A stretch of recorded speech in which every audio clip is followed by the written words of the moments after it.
LA Chargers. Welcome back to LA, Stephen A. This is First Take. I like that. I like that a lot, especially since I'm going to be in the stadium tonight for Monday Night Football. But damn it, they ain't got anything to do with what transpired in Foxborough, Massachusetts last night. It was supposed to be Tom Brady versus Bill Belichick. It was supposed to be just about them, not about mac and cheese or Mac Jones, but it ended up being that way. And oh, by the way, there was a team called America's Team that tried to contaminate the proceedings with a game yesterday. But guess what? On this particular moment, they are irrelevant this morning, okay? We'll talk about it, Michael. We'll talk about it. What you got to say? What you got to say real quick? Hurry up. What do you mean contaminate? Contaminate. You mean bless the situation with what we saw, man. Hey, we got some great football to talk about today, buddy. Yeah, I got you. I got you. The suit, the tie, we'll talk about that too. First Take in the house. LA style. Let's get it. One of the greatest returns in sports history. Good morning. What's going on, everybody? Welcome into First Take. Thank you for being with us. Hope you had a wonderful weekend. What a game. The playmaker, the Hall of Famer, Michael Irvin didn't have to travel this week for you. Yes. We're in sync with our outfits. I like it. We're ready to go to the prom. Right. Mr. Smith, I can't be mad at you today because I'm happy to be in this LA sunshine. It is good to see you, sir. How we feeling? I'm wonderful. How dare this joker wears white on this day? That's right. On this day right here. First of all, it's a statement. It's a statement. Oh. I went outside. I went outside in LA yesterday, and it was 90 degrees. So I went like this. I'm here. It's LA. I'm here. And I have to make that kind of statement. You know who else put on a statement? Not just the Arizona Cardinals. Who put on the a statement? Cowboys. We'll Really? get into that in just a bit. Really? Okay, but this one, gentlemen, had all the hype. So we've had a personal relationship, and for 20 plus years. So he drafted me here, and I've had a lot of personal conversations that should remain that way, and they're very private. And I would say so much is made of our relationship, and as I said earlier this week, from a player standpoint, you just expect the coach to give you everything he's got, and I'm sure as a player that's what he was hoping for me, but nothing's really accurate that I ever see. It's all kind of definitely doesn't come from my personal feelings or beliefs, and I have a lot of respect for him as a coach, and obviously a lot of respect for this organization and all the different people here that try to make it successful. Was the experience of coaching against him in the game any different? Yeah, they're a good football team. He's a great quarterback. I think that's all goes without saying. Always in character. All right, Stephen A. Yes. Both ultimate competitors, trying to be above board there. But this game continues to give us fodder. What do you think the headline is today after that game? I think Bill Belichick showed his genius. That's not to take anything away from anybody else, because on this particular night, the reality is that we can look at a lot of situations and just say, hey, all right, this guy did this or that. But in the end, Bill Belichick was absolutely sensational. Sans the last field goal, 56-yard field goal attempt by Nick Folk. I don't believe that was the right call. It's not that it was wrong per se. I just would have went for it on a 4th and 3, considering how decimated Tampa Bay's secondary was. Having said all of that, when you saw how discombobulated Tom Ronia's thing, it was validated last night. It's one thing for Tom Brady to just miss throws, overthrow and stuff like he was, because his nerves were probably, he was hyped and all of that other stuff, even though he made some beautiful passes that we either called back because of a penalty or dropped by Antonio Brown. He'd catch that 10 out of 10 times under normal circumstances. We could point to all of that. But in the end, rushing 3, dropping back in the coverage 1 minute, rushing for another, blitzing from one side or another. I mean, when you look at Bill Belichick and how confused Tom Brady was at times, to coach this man for 20 years, to know he's a 7-time Super Bowl champion, at age 44, having seen everything in his NFL career, for him to walk out on that field last night and have multiple moments where he appeared confused, that just shows how brilliant Bill Belichick is. And our minds have to wrap around things sometimes, because we can even see things and not believe it. That's what happens when people get injured sometimes. You can see it and you not believe it because your body's in shock. But watching that display by Belichick and watching Tom, see, we're so used to seeing Tom like cool hand Luke. He's always ready. He's always in full control of everything. Last night he wasn't. and it was incredible. It was incredible, like you described, to watch. But I think coming out of this game, what you get, you're wearing white. You know, I thought you could wear black because this was a funeral. This laid to rest all of the Tom Brady stuff in New England. Not saying you can't appreciate him, not saying you don't love him, not saying you don't thank him for those 6 Super Bowls that he gave New England. But now it's time, and you can possibly move on. You know what? So difficult in life when something's ripped away to heal from a ripping. You rip this paper, no way you can put it back together. That's why the great surgeons, they carefully just make a little cut so you can heal properly. Right now, the New England Patriots fans can start healing properly because Mac Jones was Tom Brady. I could have, you know what kind of rocket it's going to be for my career to say when Tom Brady returned home that I came in here and beat him. I threw 19 straight completions to beat him. I threw 19 straight, baby. The largest age gap between quarterbacks since the 1950s. And this young man showed up and showed out. Hold on. Will you stop it? Yo, you got to give him his love. Wait a minute. You got to give him his love in this, man. I'm not debating. Oh, my God. In that moment, Stephen A., that's a big moment. I'm not debating the love. Hold on, Molly. I'm not debating the love that Mac Jones deserves, y'all. Hold it. I'm saying, how dare you sit up here and blame Nick Foles? It's 56. Listen, it's a 56-yard field goal. It's against the wind. Rain is coming down heavily, all right? And it's a 4th and 3. I'd rather that be the storyline.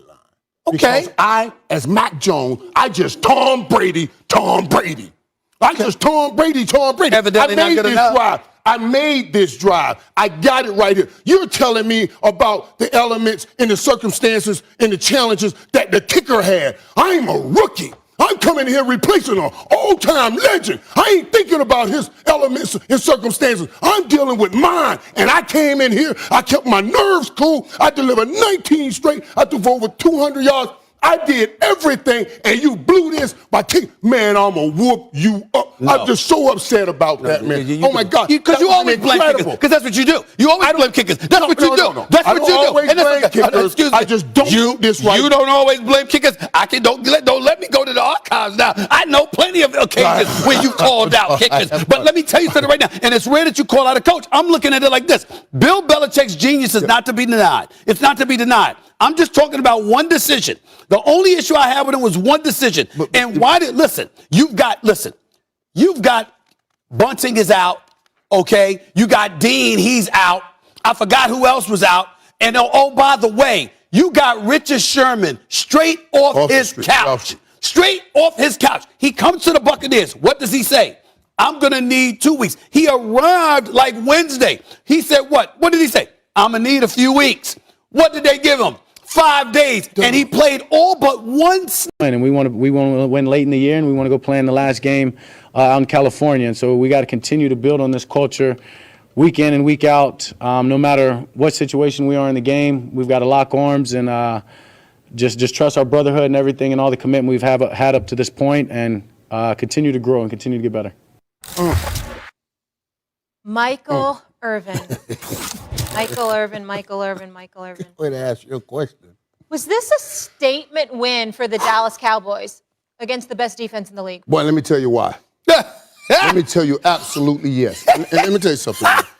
Oh, my goodness. After the game, you know, right before the game, I'm sitting around and I'm studying and I'm watching. I'm with my boy Gene in L.A., right here in L.A., and we're talking about, he's like, Mike, man, I don't know. I just don't know. I want to believe in the Cowboys, but I don't know. I just believe something going on. I said, hey, wash your brain. That's Stephen A. He has stained your brain. You need it washed. He talking, I don't know if I can even believe in him all the way because I just believe something going on. Stop that right now. Get in there, get some soap, get some water, and wash that stain out of your brain because what you saw is for real. Yeah. It's for real. We talked about how Dak Prescott has been playing and leading a group. But the one thing everybody wanted to, and I know I just talked about a funeral, the one thing everybody wanted, a white coat, because me and the Cowboys are at the altar of the Super Bowl. Did you say it to Alta at the Super Bowl? You saw that performance yesterday. Don't even try. Let me ask you a question. I love this. Is a statement victory. It's a statement victory, right? Listen, I'm on the record. Carolina Panthers was a team that I looked at and I said, excuse me, at 2-0, this is before they went to 3-0. I said, at 2-0, listen, I got love for them. I got love for what I'm seeing from them. But there was no Christian McCaffrey playing with them yesterday. I just want to make sure. Last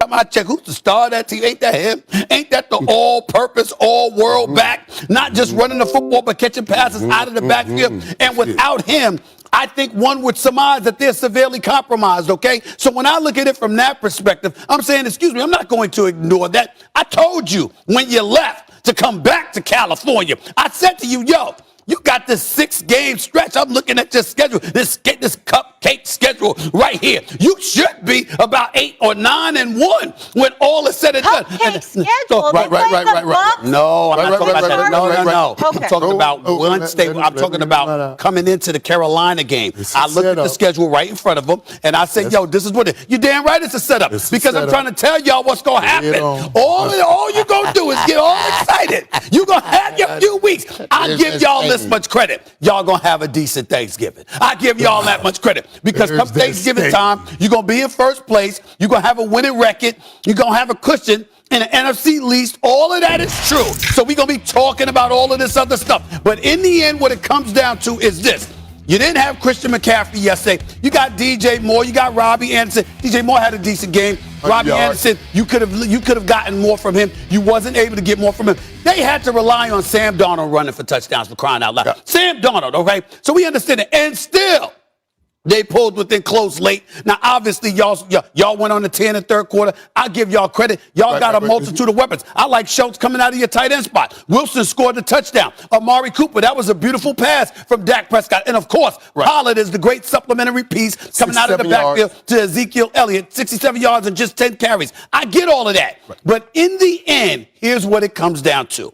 This high-powered offense that y'all have, everybody's raving about it because they see y'all and that defense led by Dan Quinn, and y'all going ballistic. I will remind you, as much as I love Justin Herbert, and I'm looking forward to watching him tonight against those Raiders, you got a second-year quarterback, and then last week you went up against a second-year quarterback in Jalen Hurts, and then this time around you went up a depleted Carolina Panther squad. Go ahead and stick out your chest all you want to. Wait, because Christian McCaffrey is an automatic depletion if he's not there in the lineup. That's why. Okay, and Sam Darnold, who played very well, Robbie had some opportunities that he missed. No doubt. But listen, going into that game, Carolina defense was just as good as any defense number-wise that we've ever seen. That's right. They were number one in total defense, number one in rushing defense, number one in passing defense, third down defense, sacks, big plays, and yards per play, and number two in scoring defense. They have the fight of a dog inside of them, and even they go into halftime, they come out and did more and gave you more. Let me tell you, man, what it is. It's Dak Prescott finding people that you have to go to go find. Who is that? Who is this now? Who is Cedric? Who is that? Who is Blake Jarwin? He's finding them all over the football field. He's dispersing them. And Kellen Moore's play calling has been impressive. It was very impressive. Okay, hold on. Time out. Stephen A. Mm-hmm. In all seriousness. I'm dead serious. No, in all seriousness. Yes. I'm looking at you. This isn't joking. I understand you don't like Cowboys fans. Hee hee ha ha. This does not feel like a different Dallas Cowboys team. It absolutely in a new day. It absolutely feels like a different Cowboys team defensively. Offensively, we walked into the season knowing they high-powered. We knew this. Dak Prescott with Ezekiel Elliott. We didn't. Zeke came off his worst year. Wait a minute. No.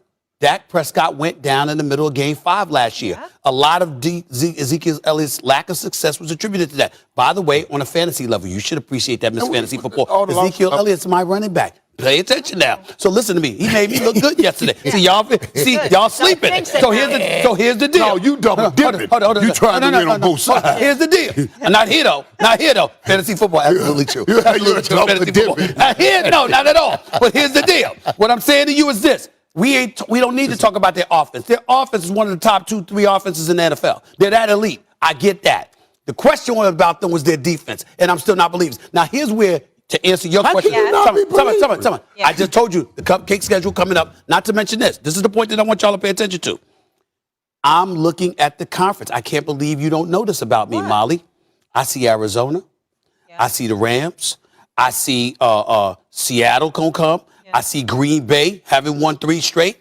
I'm looking at all of these teams within Tampa, of course. I'm looking at all these teams within the conference, and I'm saying to you, you could talk to me all you want to about the Dallas Cowboys defense. What about when they go against real experienced quarterbacks? What's going to happen next? Let's see what happens. I thought Tom Let's see what happens. Experienced quarterback. It's not like they haven't gone up. And what happened? Did they lose? They got that L they got? Did they get that L? That's the only L they got, and it was the first week of the season. I just told you. And it was without Zach Martin. That was coming off a major. Justin Herbert, Jalen Hurts, Sam Darnold. Okay. That's your All right, only let's fight get in a right commercial now. break. I can't. He's hanging on by a thread. Still to come, Kyler's Cards knock off the #1 team from last week's Stevens A-list. Were the Rams overrated? We get into that. And that bad man Aaron Rodgers. I understand the hype around this game, division game, haven't beaten them, all that stuff. Every game is important, and that's how I see it, and that's how the guys in the locker room see it. So this isn't the Super Bowl. We're not going to treat it as such. Like I said, we came here today, executed, and that was, that's that. I like that bummer. Dan Orlovsky, how we doing? Good to see you, sir. I'm doing well. It's great to see you guys. Stephen A. got the bone and filet on, I see. I like that. Well, don't hate my brother, Mr. Orange Crush. Watch yourself, because that's how it looks. I don't know what the hell you're wearing. That's how it looks. I know I look good, and it's appropriate, because I'm in L.A. I'm in L.A. rocking what I rock.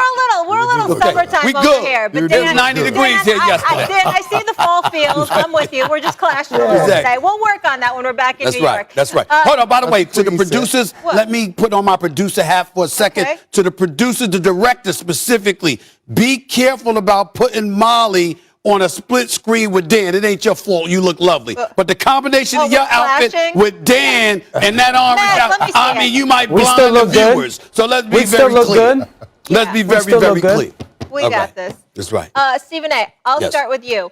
Is Arizona the best team right now? I think after week 4, you can legitimately say that at this particular moment in time. I didn't think that was the case last week. I was looking at the Los Angeles Rams after their big-time victory, but to watch Arizona manhandle them the way that they did yesterday, I don't think there's any way around it. You've got this kid, Chase Edmonds, that averaged 10 yards a carry. You got James Conner from the Pittsburgh Steelers in a better situation right now, and obviously in short yardage situations, he's their go-to guy. He's got 2 touchdowns yesterday. You look at the combination of DeAndre Hopkins along with A.J. Green, who's been resurrected at the quarterback spot, despite how miniature he is in height. I'm looking at it from that perspective, and I'm saying, look the hell out. The Arizona Cardinals are coming. That's not something that I ever wanted to say. Yeah. Because my attitude with Kingsbury, just so you know, Playmaker and Orlovsky, I've always been, and you know this about me, Molly, Kingsbury might do a great job. I think he's doing a great job right now. I don't think there's any denying that. And I wish him nothing but the best. I just hated the fact that he got the job coming out of Texas Tech because you were there for 6 years. You didn't prove much, but you landed an NFL head coaching job and you bypassed so many qualified candidates. But there's no escaping the job that he's doing right now and that he deserves credit for it as well. It's special to see, and the Arizona Cardinals look as if they have arrived. Michael, before you jump in, let me say one thing quickly. Do you remember we had Kyler Murray on the set, Stephen A., when he was being drafted, and all the talk was about his height?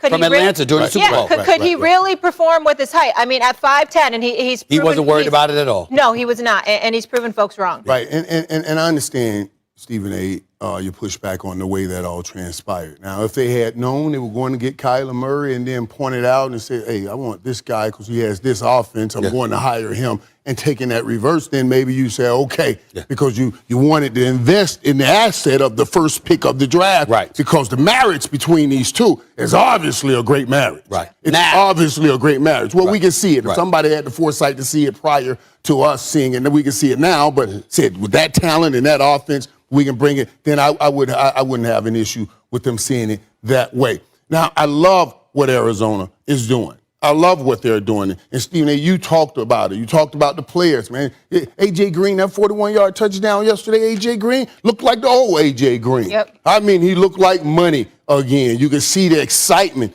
in his face again, playing football in a place where he knows he has a chance of going and doing something farther. But still, I look at the people that they have played.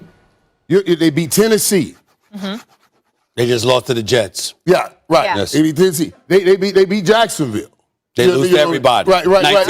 Okay, now they got this great win on their record. Yep. They got this great win, and that's a good win. But to consistently play with the top teams. There were so many opportunities missed, and I know we're talking about the Rams, and I'll save that for the Rams.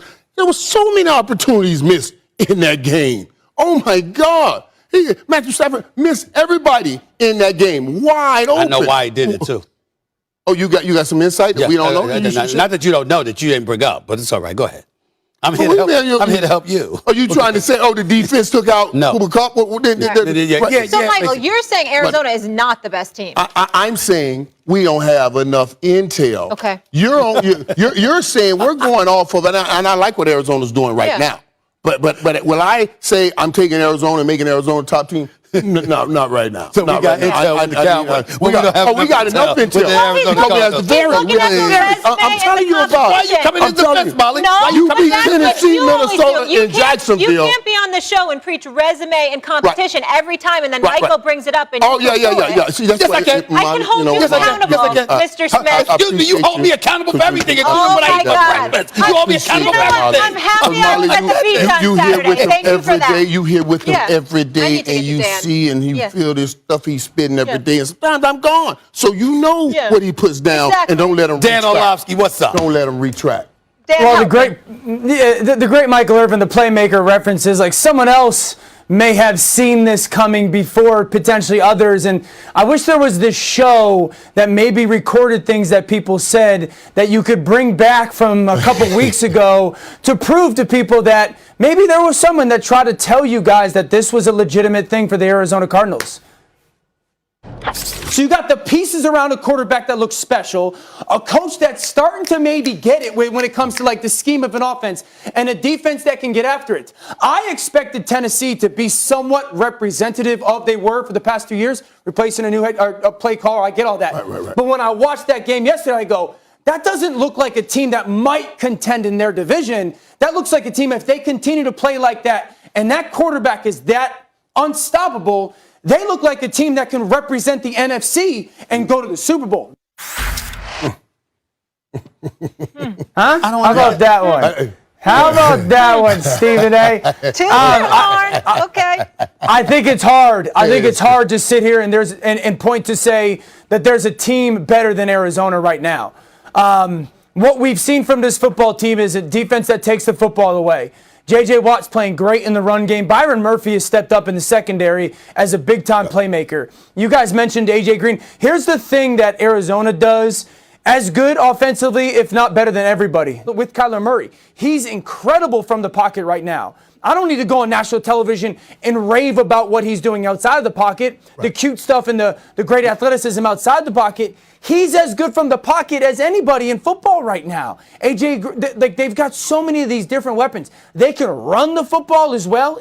This is a very, very borderline complete football team. And yeah, they are up there with the best teams in all of the NFL. Well, let's say this real quick. Just throw this out as an aside. The Rams, as impressive as they were the first 3 games of this year, were a flagrant disappointment. Okay. And the reason I'm going to say that, in all seriousness, you can't target Cooper Kupp twice as many times as you target everybody else and think that somebody is not going to figure that out. You got to be versatile if you're Matthew Stafford. And the only reason I bring that up is that you're too experienced to be having to jump off that boat of the Rams. I'm not going to tell you about jumping on this Cardinal boat. You know what I mean? Because with what they got coming, you maybe have to jump off that Cardinal boat. They got San Francisco, Cleveland, Green Bay, Carolina, and in week 17 they got some boys coming. You know what I mean? So they got some teams that they have to play coming. And this point that you make, greatness is every week, man. It's every week. The Rams give it to you one week, they take it away the next week. Now, the Cardinals have given it to you, and that's why I talked about the people that they are playing against. Dan. The Cardinals have given it to you. But will they be able to give it to you every week, week in and week out? After a high emotional win, the Rams won a high emotional win last week, and then they came back and lost. No, I'm not talking about going 17-0. Right. I'm not talking about going 17-0. I'm talking about being able to stabilize. Consistency. Dan, where are you on that, what Michael was just speaking of? Yeah, I think what we're seeing is that in regards to the Cardinals and their ability to be consistent, this is something that we've seen over the first month of the season. I agree with him, but it's always come down to Cliff Kingsbury. And that's the biggest growth for this football team, tied with Kyler Murray's performance as a thrower and their production on the offensive line. But 100% it's about Cliff Kingsbury. This is a team that's going to contend to win this division. This is a team that's going to be into the playoffs.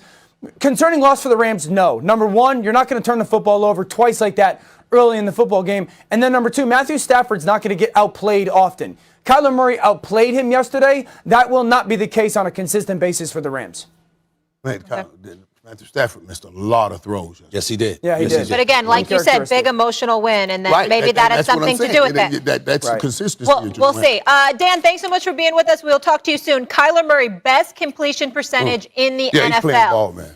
Coming up, y'all, Stephen A. Steelers fall to 1-3 after getting beat by his favorite player. Will we see the return of saddened A. Smith? Find out next. Plus, there were a lot of folks giving Tom Brady more credit for the Patriots' dynasty than Bill Belichick. Did the coach flip the script on that? Scoring over 30 points per game since its season-opening loss. Meanwhile, only the Jets and the Texans have scored fewer points than Pittsburgh since Week 2. RC is here. Ryan, where are you? There he is. Okay. We got to add another Super Bowl champion to the show He's here. shaking his head. Right, good to see you. But I'm going to start with Stephen A. here. Stephen A., what is the bigger storyline? Is it Pittsburgh losing their third straight or the Packers winning their third straight? I'm going to say it's the Packers winning. And the reason why I'm going to say it's the Packers winning is because of a combination of two things.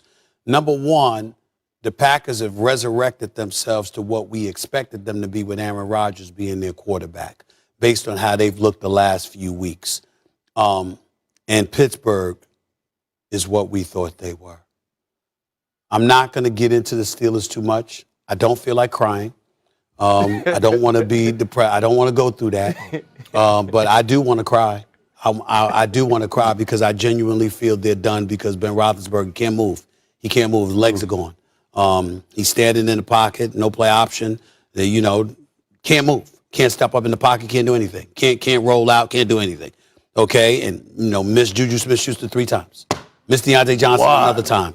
The Steelers are what we thought they are. A team with a suspect offensive line, with a quarterback who's going to the Hall of Fame and deservedly so, but Father Time is clearly caught up to him. That is not the Green Bay Packers. Aaron Rodgers is the reigning league MVP. And that brother is something special. You saw those 2 touchdowns he threw to Randall Cobb, particularly one when Randall Cobb went in there, zipped that pass to him, and ultimately he scampered in for a touchdown. When you look at Aaron Rodgers and you look at this offense and you look at Jones and Dillon running the football yesterday and you look at Aaron Rodgers, 20 of 36, 248 yards, 2 TDs, of course no interceptions. He is just that special. And when Aaron Rodgers is balling, the Green Bay Packers are a legitimate title contender. You simply can't dismiss them. And that's where they are. As we look at the NFC with Arizona and Tampa Bay and of course, LA, Arizona, Seattle, San Francisco, got to look at the entire NFC West. When you look at all of them, you can't summarily dismiss Green Bay against any of them. Because that man, Aaron Rodgers, is a bad man. It is that simple. And to me, that's the story you walk away with. Since the opening night hiccup, opening day hiccup, opening night after, I'm sorry, this brother has been on it. Yeah, and listen, I think you walk away thinking about and talking about just like we're doing those Pittsburgh Steelers and saying, oh, my God. Oh, my God. And here's the thing with the Pittsburgh Steelers and why this is a painful situation. Because every now and then you see a little glimmer and your hope rise. Yeah. But it's just glitter. It's not gold. And when you started that first drive, woof, for his 400th career touchdown, he's beautiful pass. He made touchdown. But that was it. And that's what goes on with the great ones. They can conjure it up every blue moon. One play here, one play there.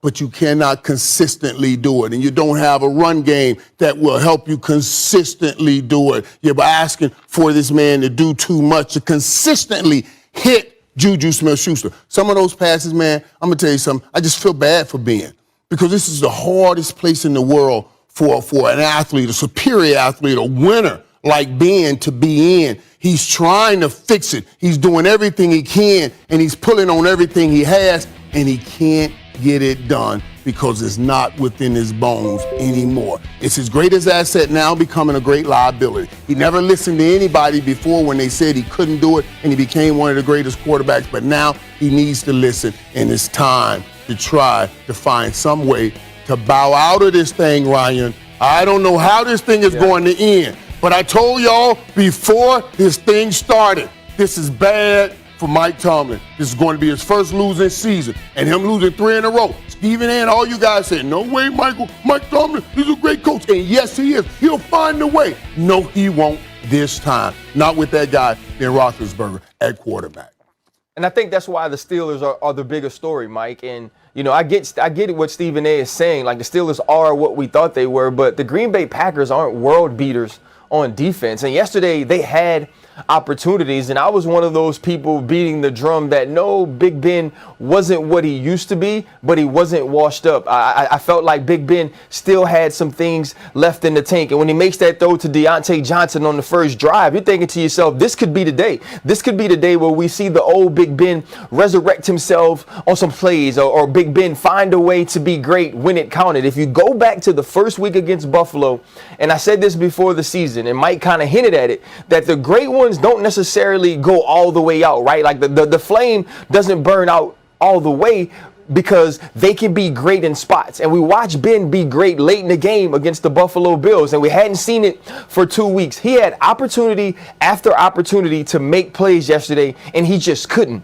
And it's different when you look at someone and you say that they didn't, and when you look at him and say that they couldn't. Big Ben Roethlisberger can't anymore. And so now the Pittsburgh Steelers are put in a position where they have to make a decision. Do you continue to try to play this season with Big Ben, or do you go to one of the younger guys, whether it's Mason Rudolph or Dwayne Haskins, and see what you have going forward in the future? And that's what makes this a big deal. The Green Bay Packers are going to be fine. Aaron Rodgers is going to be fine. But now you're ending an era in Pittsburgh, and where do you go? You see those receivers, they don't even run routes. I'm telling you, man, if I'm a receiver for the Pittsburgh Steelers and I'm in that locker room, we're huddling up, man. We're talking about it. It's like, man, I was wide open, man. Ben missed me. I was wide open, man. Ben missed me. And that virus in your computer, you got no shot. You got no shot. I will say this to you. I totally agree with where you're coming from in that regard, playmaker, but I will tell you it's pretty hard for Juju Smith-Schuster, anybody to bring him up making that kind of discussion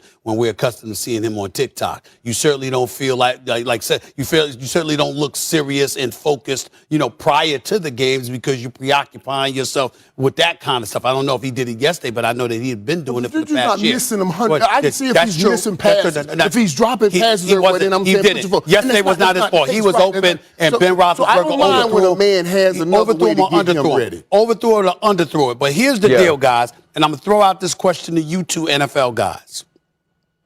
There's a part of me that wants to say, no offensive line, even though they didn't play that badly yesterday. They made some mistakes, but they didn't play that badly. No offensive line and a quarterback that clearly is over the hill. And I look at the fact that you got in this situation as an organization.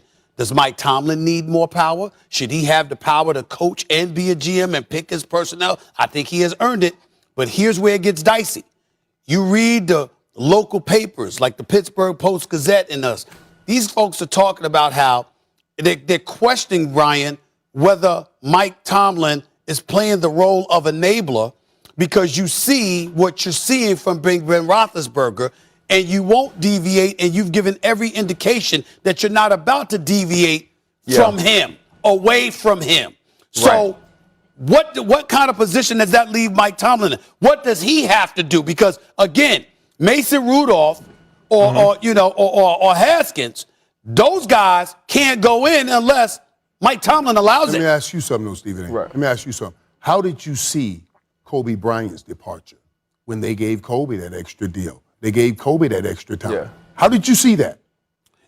It was rough. Okay. It was rough. But I blame the Lakers. But he earned I that. blame the Lakers, not Kobe, though. But he earned that. Then He look what earned- he Bill earned Belichick that. did, and By he has what Mac gave, Jones. He earned that last shot. Whatever he think he has in him, he earned that last shot. Ben earned this last shot. Okay. But you gave him the last shot. That's right. And now you can start saying, Ben, we gave it to you. Yeah, We yeah, got to try to save this team right now. Yeah, you absolutely gave Ben his last shot, but I feel like as an organization, you should have had a plan in place if it worked there's out no doubt. this way. I don't feel like Kevin There's no Colbert, doubt. the GM, did a good job of setting this team up to move on. And I think we've seen this slide with Ben throughout the last few years. And Mason Rudolph was the last quarterback that you drafted that high. And I know Kevin Colbert said he had a first-round grade on Mason Rudolph, but we've seen this man play. We've seen Mason Rudolph as the starting quarterback, and you know that's not your future. And so now you're in a place where I think in that building, you still feel that Ben Roethlisberger is your best option. And unless you're giving up on the season, you can't move on from him. And so Mike Tomlin's in a tough spot.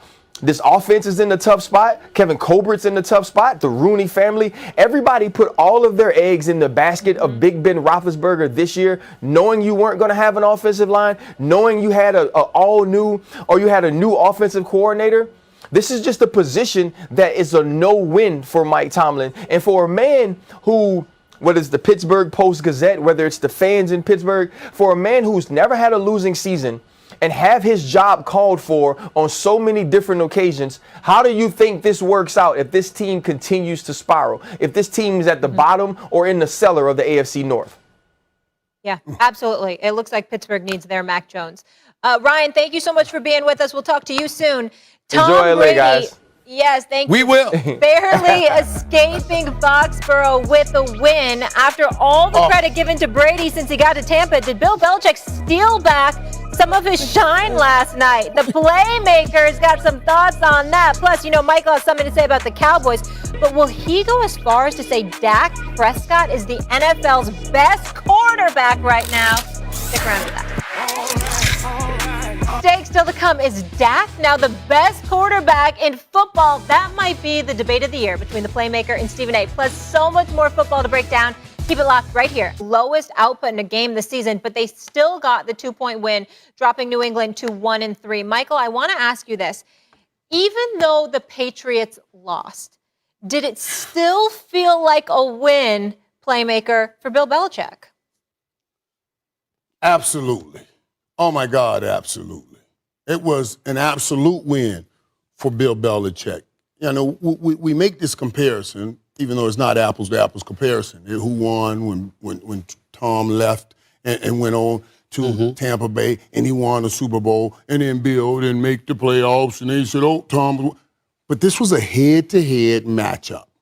And it's not where it's quarterback and quarterback. These guys were actually going against one another. It was Tom Brady going up against that defense that Bill Belichick put on the field and that he called. And I mean, all of those guys on that defense stepped up and played for him. Tom Brady had 0 touchdowns in the first half. 0 touchdowns. Now, before last week, they had scored like 10 straight games of scoring at least 30 straight points. Now, the Rams held them 24.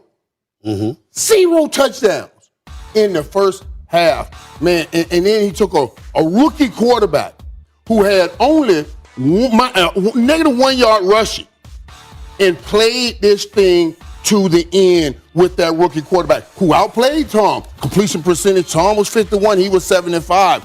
Yards, 269 to 275. Tom had 0 touchdowns, 0 interceptions. This man had 2 touchdowns, 1 interception. 101 passer rating. Tom only 70 passer rating.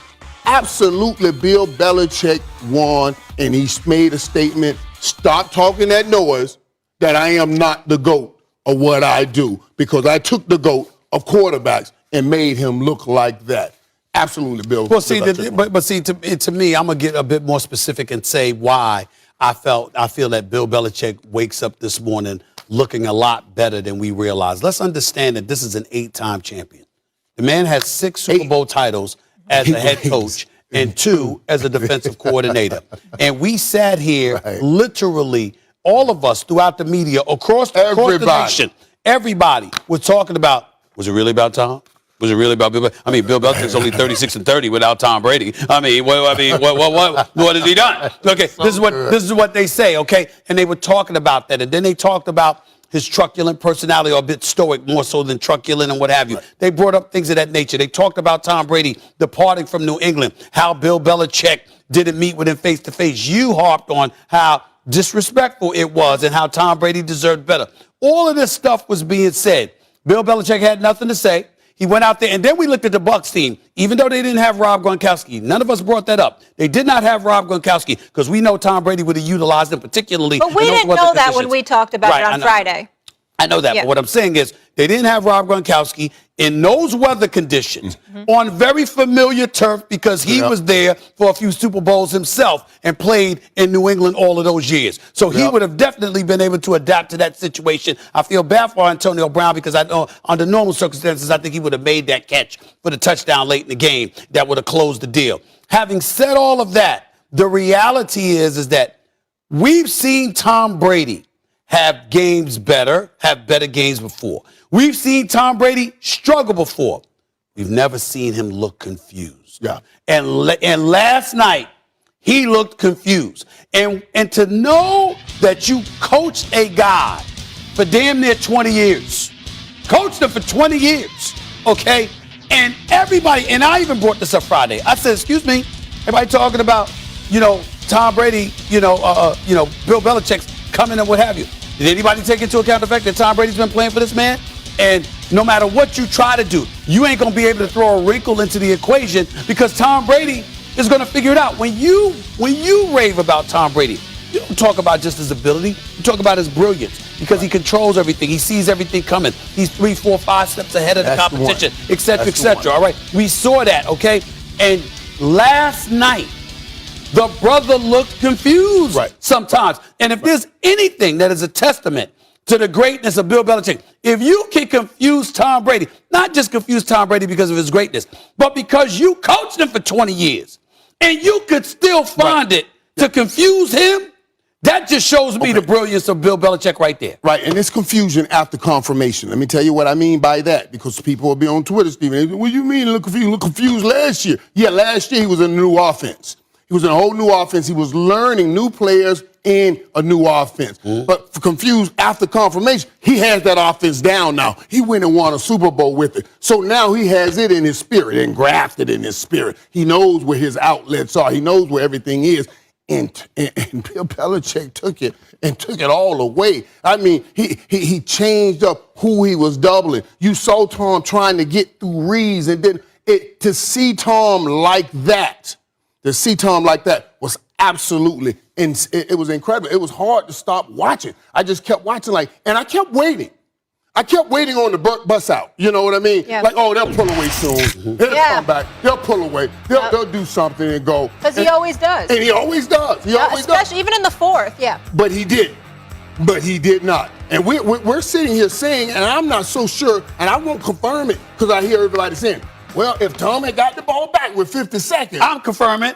I confirm it. No, I don't know why you wouldn't. Why can't you? Why can't you? That's ridiculous, though. That's ridiculous, though. Even though they gave him his 50th game-winning drive in that game last night. Michael Irvin. If he had gotten that ball back with 50 seconds, we cannot confirm that he was going to drive that ball down. You keep talking this blasphemy. You keep talking this blasphemy. Let me tell you what I'm going to do. Let me tell you what I'm going to do. I'm going to start calling you the playmaker. I'm going to start calling you Michael. You keep starting this nonsense. Let me tell you something right now.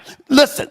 I understand where you're coming from, but you're trying to tell me with 59 seconds left, this is Tom Brady. All I need is a field goal. All I need is a field goal. You trying to tell me that you know what? You would question whether or not he'd get them in field goal range? As badly as Tom wanted the field goal, Tom wanted to come in here and drop a 50 burger on you. Tom couldn't. And what happened? What Tom wanted. It wasn't about what he wanted. It was about what Bill Belichick took from him. A field goal.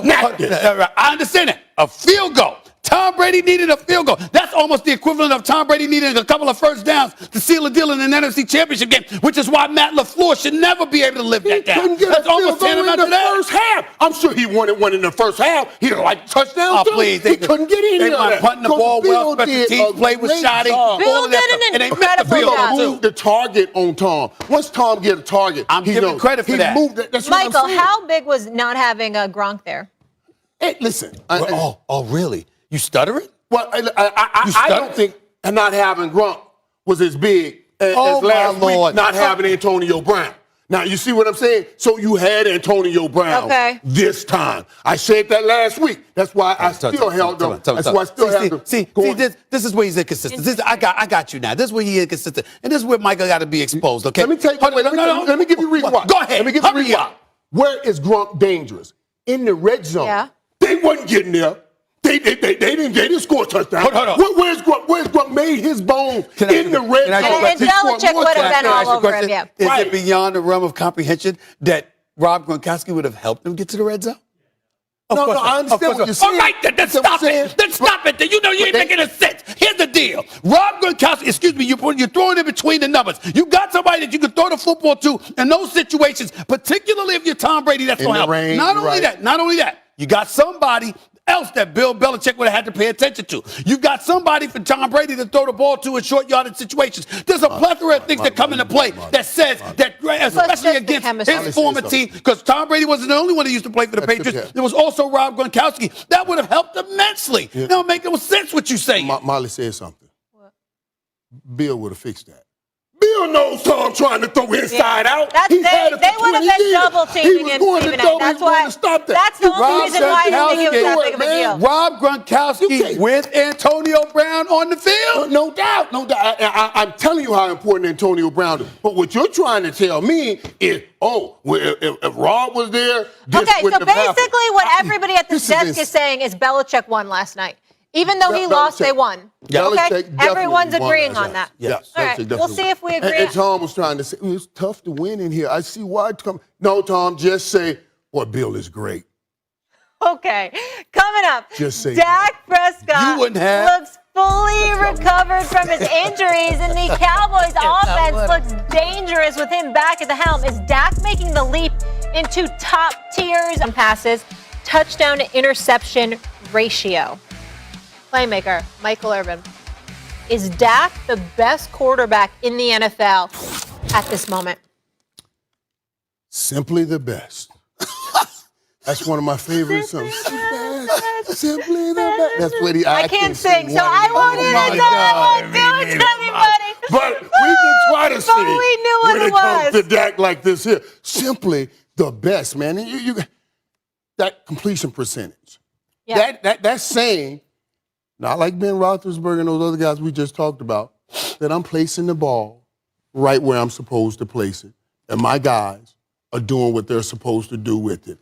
Dak, he had back-to-back games of 130 passer ratings. We always talk about people throwing the ball and throwing the ball all over the field. But it's about the efficiency in which you throw the ball. And can you become any and everything I need you to become to win a football game? I made the statement a little while ago, years ago. I said this man right here is the most like Tom Brady we have in the National Football League, and that's Dak Prescott. He can win any kind of way he needs to win a football game. He can do it late. He can beat you. He can beat you throwing the ball all over the field. He can just lead his group and raise his group. He is a leader, the emotional leader from the quarterback position. People, let me tell you something. Out here, we always want to make a quarterback the leader. We anoint them leaders, but everybody doesn't want it. But the very few know the power of that position. Dak Prescott, Tom Brady's, and they know how to pull people together and make people play for him. That's why you're hearing names like you never heard before. And remember ye this. It's the same thing we used to have with Tom Brady. Who? What receiver was that? Who is Cedric Wilson right there catching a touchdown? You don't remember saying all these things with Tom Brady when he was coming up. You know why? Because Tom knows how, what I told Dan, to reach down inside a kid, and pull out his king. And Dak has that same ability. All those players that come around, the Schultz, the Jarwins, he can reach inside those kids and pull out their king. He's not just great shoulders down, he's great shoulders up, and he's great right in the middle, right there in the heart. That's why people play for him, and you need that in the National Football League. That's why I say he's the most like the GOAT in the National Football League, and now his play is matching it. Absolutely. Simply the best. That is ridiculous. Oh, please. Listen, man, listen. I like that. I like that. Dak can play, but come on, man. The way Kyler Murray is looking right now. Last time I checked, Kyler Murray completed 76% of his passes. Last time I checked, they're undefeated. The Dallas Cowboys are not. Now, you want to sit up there and you want to look at the Dallas Cowboys. You played against the Super Bowl champions. You played against the Chargers. Yeah, they played better teams. I understand all of that, but listen, I saw what the Arizona Cardinals did to the Los Angeles Rams. I know what I saw yesterday. I know what I saw them do against Aaron Donald and Jalen Ramsey and the crew. I know what I saw that yesterday. I see a guy that's an ultimate dual threat. If it were not for Lamar Jackson, you have any idea what we'd be saying about Kyler Murray in terms of his ability to make plays with his legs? There's no denying that. And then we look at A.J. Green. Then we look at DeAndre Hopkins. Now we look at all the weapons that Dallas has. Guys wide open. We got, again, Gallup's been out. But you have Amari Cooper. You do have CeeDee Lamb. All right. I like this kid Cedric Wilson as well. All right. Look at the dual tight ends, Blake Jarwin, Schultz. Both of them got about 5 touchdowns. Both got a touchdown yesterday. You got weapons all over the place. I give you that. And then obviously with Kellen Moore's play calling, they deserve a lot of credit. But what I'm saying to you is this: when you look at Kyler Murray and the way that brother has been balling, he ain't got Ezekiel Elliott and Tony Pollard in the backfield, along with those weapons in the middle and wide out behind the numbers. The bottom line is this, outside the numbers rather. The bottom line is this: Arizona, with all the weapons that they have, don't have the weapons that the Dallas Cowboys have, and still look what Kyler Murray is doing. You got to be kidding me. This is the pom-poms. This is where you wearing the blue and white pom-poms. That's what you're doing. That's what you're doing, right? So in other words, it's not enough for you. Hold on. It's not enough for you to sit up there, and I have the temerity, the unmitigated gall to sit up there and talk about, you know what, Dak Prescott is big time. The closest to the GOAT? Are you really? With Aaron Rodgers playing. Aaron Rodgers is playing. And Aaron Rodgers didn't retire. You brought up Derek Carr. All right? I ain't going to even go that far. But I'm just saying, I'm looking at the names here. You Kyler Murray. You got Aaron Rodgers. You sit up there, and Josh Allen ain't been anything to sneeze at since they lost opening day because Buffalo's doing their thing up there in the AFC, okay? We've got Lamar Jackson still playing. All right? We look at Patrick Mahomes. You got Derek Carr. You got Justin Herbert. And you sit there with a straight face. And you gonna sit up there, the closest to the GOAT? And you won't take any one of them over Dak Prescott. You will not take any one of them over Dak Prescott. Right? You know what I mean?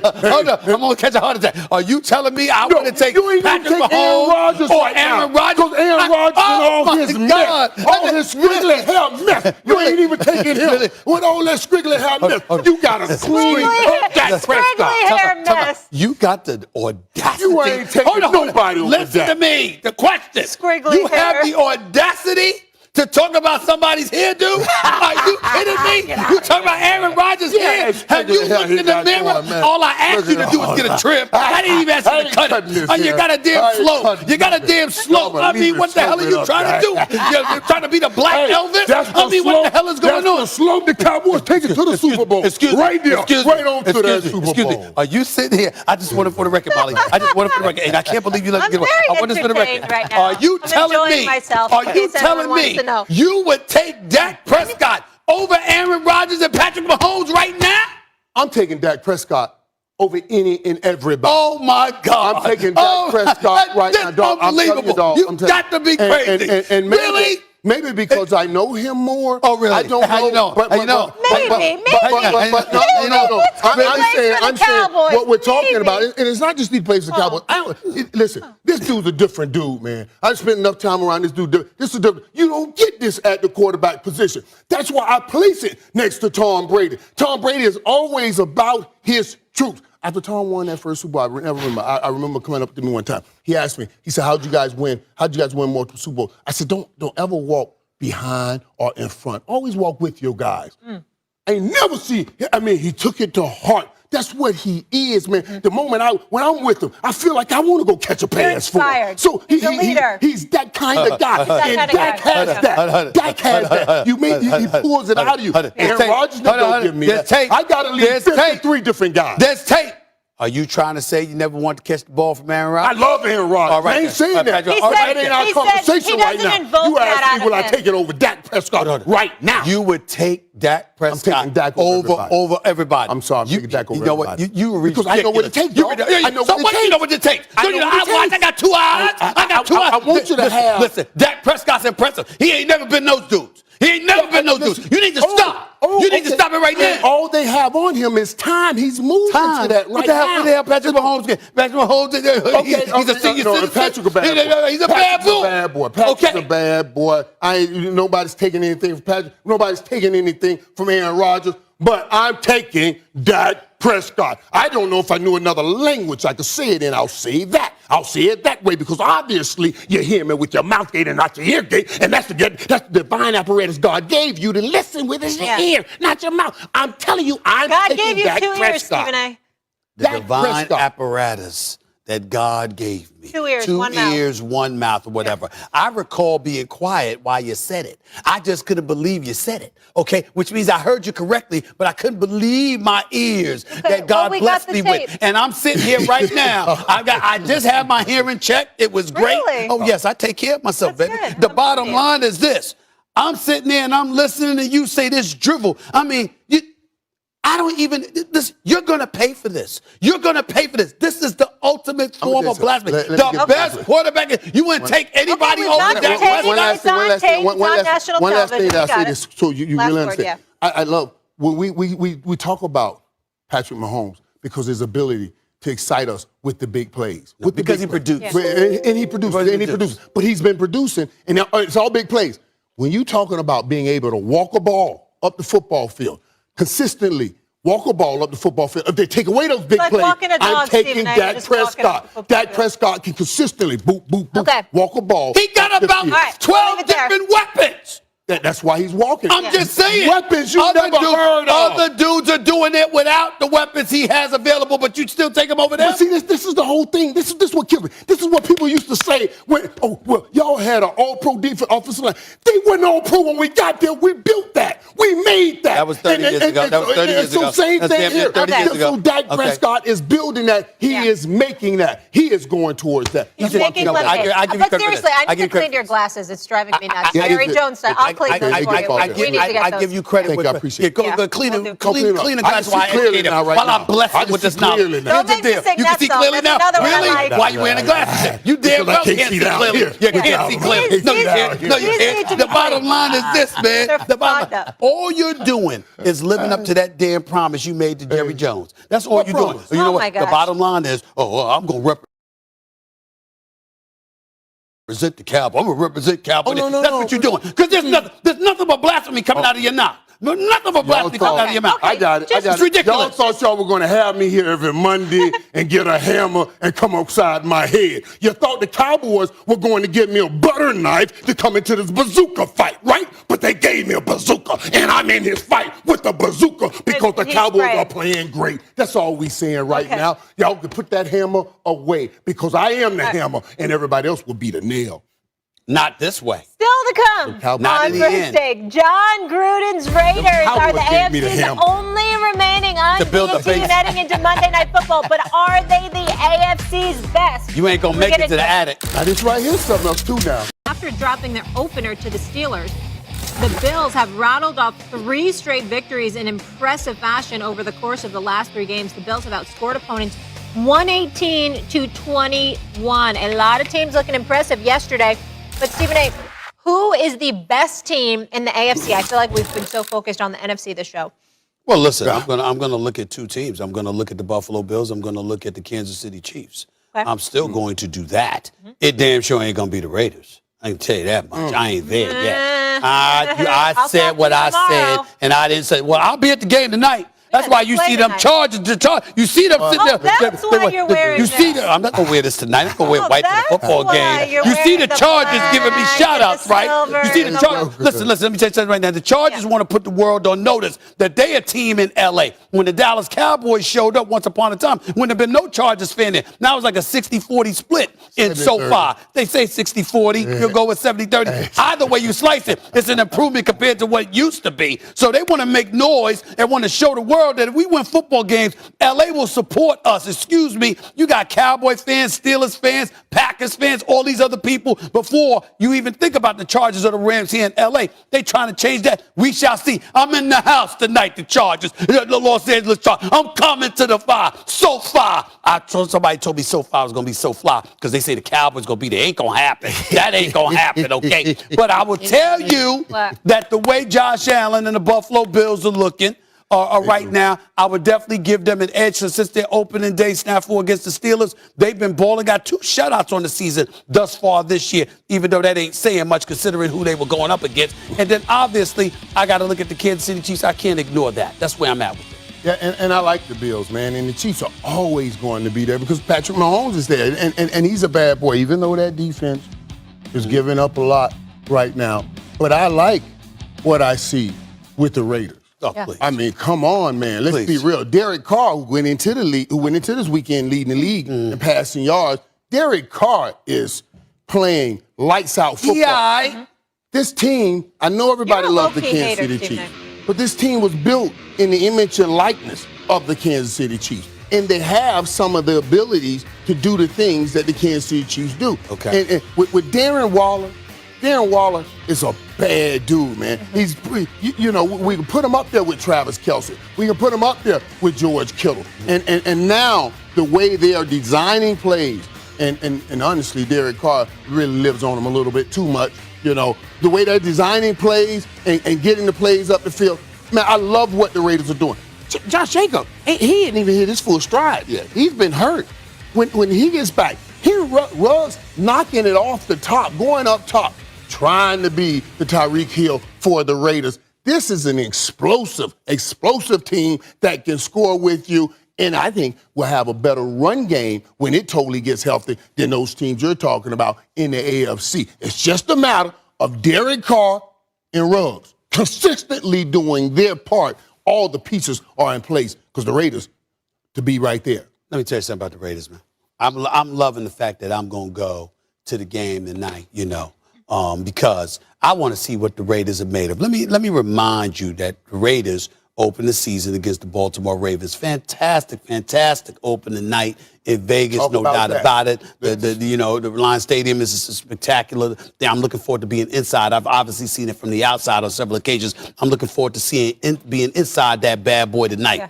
But then we have lamented the Pittsburgh Steelers, have we not? The state of affairs going on with the Pittsburgh Steelers, how they're so depleted offensively because of their aging quarterback, because of their suspect offensive line, puts more pressure on the defense. Keep in mind, when Derek Carr came to Pittsburgh to go up against them, T.J. Watt was out, Highsmith was out. You had about 4 or 5 different dudes with groin injuries. I don't know what the hell that's about, but that's what was happening in Pittsburgh, okay? So that was a problem. All right, that's who Derek Carr and them went up against. And then last week, they go up against the Miami Dolphins, whose offense is putrid, and almost lost that game 31-28, okay? So let me say this to you.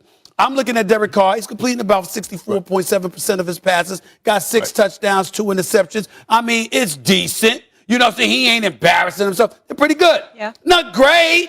It's pretty good, okay? So I'm looking at it. I'm like, well, show me what you got tonight against the top 3 passing attack led by Justin Herbert. Show me what you got tonight at SoFi against Keenan Allen and the crew. Show me what you got tonight against a divisional opponent. All right, the divisional opponent in the Los Angeles Chargers. What's your beef with the Raiders? What is the deal? Why I got to have a beef? Why can't I? Excuse me. You've been working with me for 5.5 years. I call it like I see it. This is how I feel. I ain't faking it. This is what I believe. All I'm saying is, listen, Ruggs can ball. Waller can ball. We all know that. Okay. He doesn't believe in the quarterback. That's what it is. Renfro, right. I like him. Let's see what they do. Let's see what they do against a quality opponent like the Chargers tonight at SoFi, and then come back and see me. Because I'm predicting they lose this game. Let me be very clear. I'm predicting the Raiders go lose this game. Okay. I'm predicting that. Guess what? We'll be back here tomorrow, right. and we'll chat about That's it. right. And we'll see how things stand. Okay. Trust me, How about man. that? We'll revisit All right, it. let's do that. All right. Let's do that. Okay. All right, how was that? Yeah, Congratulations on your Giants, listen, by the way. I was so touched. Yeah, both New York teams won. Yeah, I just want You y'all should to know- represent the New York teams. Yeah. I just want y'all Daniel to know. Dimes looked very good. All right, whatever. That everything I've said so far since I've been here, I'm batting 1,000. Wow. I don't know, man, but How? I don't know that's how. what I do. I have no recollection of that whatsoever. Everything I've said. I have Yeah, I That's actually true. can't think That's of absolutely not true. What do you one mean? take has been wrong. Right, excuse me? Try to think of one of his takes that has been come wrong. on up. What's up? Well, come first on of up. all- Think about it during the That's commercial all I break. need I'll to do. give you 4 minutes. Yeah, I gonna gotta have go some to time, break. but I You just wanna try know to I'm think batting of 1,000. one bad take